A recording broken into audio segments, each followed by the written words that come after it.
स्वागत है हमारे चैनल टीच बाई आराध्या में। टीजीटी पीजीटी एग्ज़ाम में इसी टॉपिक से क्वेश्चन आते रहते हैं और ऑब्जेक्टिव टाइप के क्वेश्चन इसी टॉपिक से बनते हैं। तो चलिए देखते हैं, आज की टॉपिक कवर करते हैं। तो चलिए शुरू करते हैं हम आज का अपना टॉपिक। तो पहला क्वेश्चन है, प्राकृतिक रेशे क्या होते हैं। उत्तर वे रेशे जो हमें प्रकृति से प्राप्त होते हैं और कपास रेशे ऊन आदि से। तो इसमें 50 क्वेश्चन हैं, तो नंबर वाइज शुरू करते हैं। तो दूसरा क्वेश्चन है, कपास किस प्रकार का रेशा है। तो यह एक पौधे से प्राप्त होने वाला रेशा है। रेशम किससे प्राप्त होता है। तो रेशम हमें सिल्कवर्म की कोश से प्राप्त होता है, जो रेशम के कीड़ों से प्राप्त होता है। शहतूत के पेड़ में जो पाए जाते हैं। तो क्वेश्चन है, ऊन किस जानवर से प्राप्त होती है। तो क्वेश्चन का आंसर है, ऊन मुख्यतः भेड़ से प्राप्त होती है। लिनन किस प्राकृतिक रेशे का उदाहरण है। तो लिनन फ्लैक्स के पौधे से प्राप्त होता है। प्राकृतिक रेशों से हमें क्या लाभ मिलता है।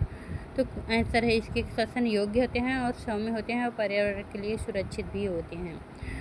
तो इसमें प्राकृतिक रेशा सबसे ज़्यादा मजबूत माना जाता है, वह कौन सा रेशा है। तो आंसर है इसका कि ऊन और रेशम को सबसे ज़्यादा मजबूत माना जाता है। और क्वेश्चन हैं, प्राकृतिक रेशे कृत्रिम रेशों में क्या अंतर है। तो उत्तर है, प्राकृतिक रेशे प्रकृति से मिलते हैं, जबकि कृत्रिम रेशे हमें मानो जो मनुष्यों द्वारा निर्माण किया जाता है उसे कृत्रिम रेशे कहते हैं।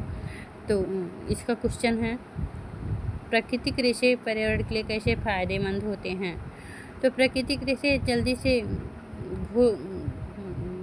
घुल मिल जाते हैं, जिससे विघटित हो जाते हैं, जिससे प्रदूषण कम होता है। ये हमारा सबसे ज़्यादा फ़ायदा है।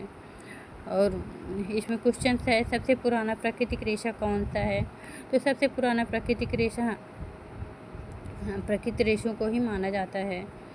तो प्राकृतिक रेशों का प्रयोग किन वस्त्रों में अधिक होता है प्रयोग। तो इसका प्रयोग कपड़े, साड़ियाँ, बेडशीट, तौलिया आदि में होता है। और पटोला की साड़ियाँ इसी से बनती हैं, रेशम के धागों से ही। तो इसमें क्वेश्चन है, प्राकृतिक रेशों को कैसे संरक्षित करें। तो इन्हें हल्के डिटर्जेंट से धोएं और अच्छी हवा वाली जगह पर रखें और ज़्यादा तेज़ धूप में ना सुखाएं। तो चलिए और आगे का क्वेश्चन देखते हैं, प्राकृतिक रेशों का रंग कैसा होता है। तो इसका आंसर है, प्राकृतिक रेशे हल्के और सफ़ेद रंग के होती हैं। तो अगला क्वेश्चन है, प्राकृतिक रेशों को मूल्य आमतौर पर क्या होता है। तो रेशम के रेशे जो कि प्राकृतिक रेशा है, एक कृत्रिम रेशों से अधिक महंगे होते हैं और अधिक टिकाऊ भी होते हैं। और रेशम तो अगला क्वेश्चन है, रेशम का उत्पादक सबसे ज़्यादा किस देश में होता है। मतलब रेशम कहाँ ज़्यादा पाया जाता है। तो उत्तर है, चीन में सबसे अधिक रेशम का उत्पादन होता है। तो प्राकृतिक रेशे पुनः इस्तेमाल किए जा सकते हैं, एक क्वेश्चन है। तो इसका उत्तर है का हाँ, इन्हें कई बार दोबारा इस्तेमाल किया जा सकता है। तो क्वेश्चन है, प्राकृतिक रेशे के कौन कौन से उदाहरण हैं। तो इसमें है कपास, रेशम, लिनन आदि रेशे। तो अगला क्वेश्चन है, कपास का रेशा किससे प्राप्त होता है। कपास जो कि हमें रुई के पेड़ से प्राप्त होता है, कपास के पेड़ से प्राप्त होता है, जिसे हमें रुई मिलती है।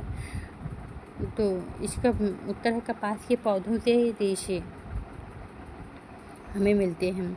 अगला क्वेश्चन है, उनका उपयोग किस वस्त्र में अधिक होता है। तो सब लोग जानते हैं कि उनका उपयोग स्वेटर, शाल और जैकेट में होता है, जो कि ठंडियों में पहना जाता है। तो अगला क्वेश्चन है, लिनन रेशा किस मौसम में ज़्यादा अच्छा माना जाता है। तो इसका उत्तर है कि लिनन का वस्त्र गर्मियों के मौसम के लिए सबसे अच्छा माना जाता है। तो जूट किस प्रकार का रेशा है। तो जूट एक प्राकृतिक वनस्पति रेशा है। जूट किस पौधे से प्राप्त होता है। तो ये हमें जूट के पौधे के तने से प्राप्त होता है, क्योंकि जूट को पानी में भिगो के रखते हैं, उसके बाद फिर उसको रेशा निकालते हैं।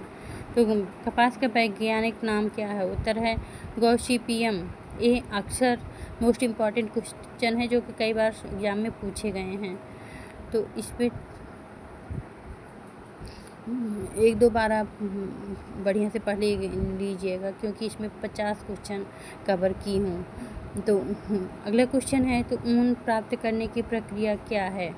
तो ऊन को काटना पड़ता है, फिर उसको लपेटना पड़ता है, फिर उसको तब जाके हमें वो मिलता है, उनके धागे मिलते हैं। तो अगला क्वेश्चन है, रेशम उत्पादन को क्या कहते हैं? तो रेशम उत्पादन को सेरीकल्चर के नाम से जाना जाता है। अगला क्वेश्चन है, प्राकृतिक रेशे किस स्रोत से प्राप्त होते हैं? तो प्राकृतिक रेशे दो तरह से प्राप्त होते हैं, कृत्रिम और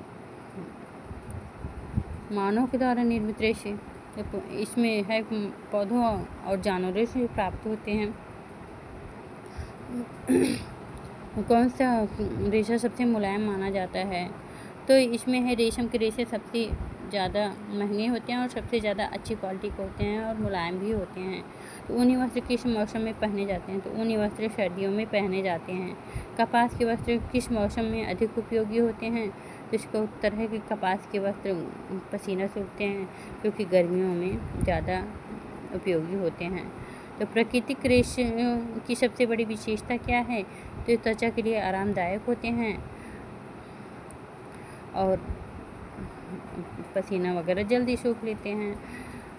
तो लीलन किस पेड़ के पौधे से प्राप्त होता है? लीलन फ्लैक्स के पौधे से प्राप्त होता है।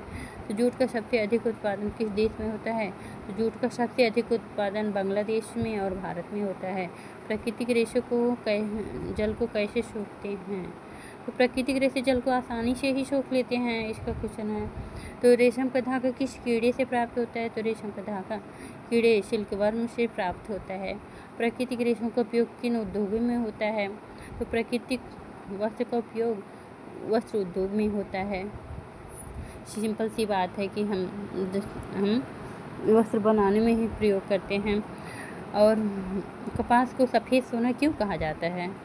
कपास देखे हैं जो कि सफ़ेद ही होता है, तो क्योंकि यह बहुत उपयोगी होता है और ज़्यादा महंगा भी होता है, मूल्यवान फसल है, तो इसको सफ़ेद सोना कहते हैं। उनका मुख्य गुण क्या है? तो ये उत्तर यह गर्मी बनाए रखती है। कौन सा प्राकृतिक रेशा सबसे चमकदार होता है? तो इसका आंसर है रेशम। इसमें सबसे ज़्यादा चमक होती है और सबसे महंगी भी पटोला की साड़ियाँ रहती हैं, जो कि विदेशों में भी भेजी जाती हैं। तो अगला क्वेश्चन है, प्राकृतिक रेशों को धोते समय हमें क्या सावधानी रखनी चाहिए? तो इसका आंसर है कि हमें तेज़ रसायनों का उपयोग नहीं करना चाहिए, अच्छी क्वालिटी के डिटर्जेंट का उपयोग करना चाहिए। तो रेशम के वस्त्रों को कैसे रखना चाहिए? सूखी और साफ जगह पे रखना चाहिए। और कपास की खेती के लिए किस प्रकार की जलवायु चाहिए होती है? तो उत्तर है इसका गर्म जलवायु, जो कि भारत देश की जलवायु गर्म ही होती है। तो अगला क्वेश्चन है, ऊन किस पशु से अधिक प्राप्त होता है? तो उत्तर है भेड़ से। अगला क्वेश्चन है कि प्राकृतिक रेशे पर्यावरण को कैसे लाभ पहुँचाते हैं? तो इसका सिंपल सा आंसर है कि ये आसानी से नष्ट होकर मिट्टी में घुल जाते हैं, जो कि मिट्टी के लिए अच्छे होते हैं, लाभकारी होते हैं।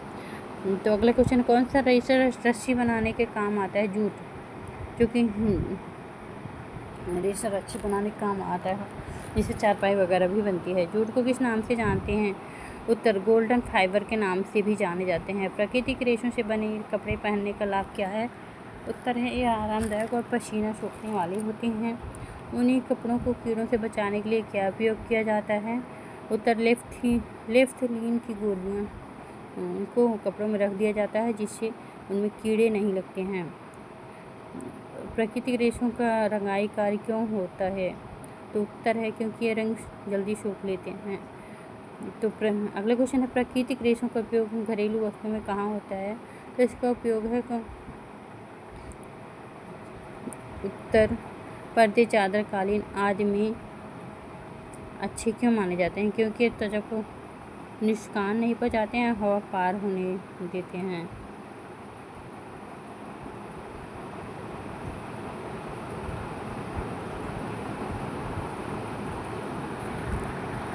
तो चलिए हम मिलते हैं अगले टॉपिक पे, तब तक पढ़ते रहिए, आगे बढ़ते रहिए और अपने एग्ज़ाम की तैयारी बढ़िया से करते रहिए।